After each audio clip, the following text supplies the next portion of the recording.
Chapter 1. The Fall of Satan.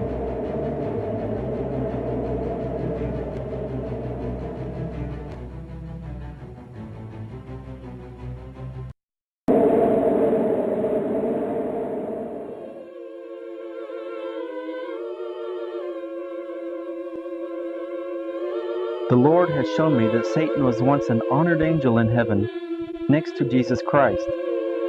His countenance was mild, expressive of happiness like the other angels. His forehead was high and broad, and showed great intelligence. His form was perfect.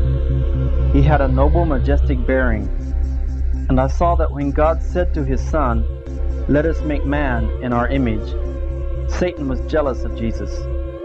He wished to be consulted concerning the formation of man. He was filled with envy, jealousy, and hatred. He wished to be the highest in heaven, next to God, and receive the highest honors.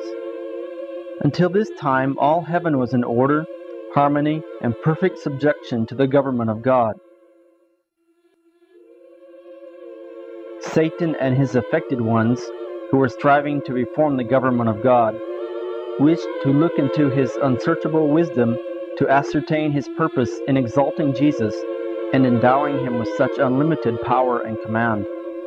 They rebelled against the authority of the Son of God, and all the angels were summoned to appear before the Father to have their cases decided. And it was decided that Satan should be expelled from heaven, and that the angels, all who had joined with Satan in the rebellion, should be turned out with him. It was the highest sin to rebel against the order and will of God. All heaven seemed in commotion. The angels were marshaled in companies, with the commanding angel at their head. All the angels were astir. Satan was insinuating against the government of God, ambitious to exalt himself and unwilling to submit to the authority of Jesus. Some of the angels sympathized with Satan and his rebellion, and others strongly contended for the honor and wisdom of God in giving authority to his Son, and there was contention with the angels.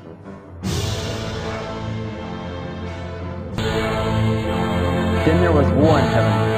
Angels were engaged in a battle. Satan wished to conquer the Son of God and those who were submissive to his will. But the good and true angels prevailed, and Satan, with his followers, was driven from heaven.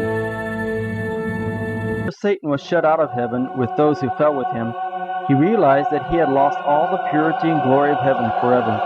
Then he repented and wished to be reinstated again in heaven.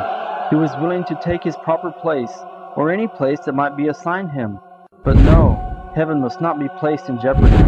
All heaven might be marred should he be taken back, for sin originated with him, and the seeds of rebellion were within him.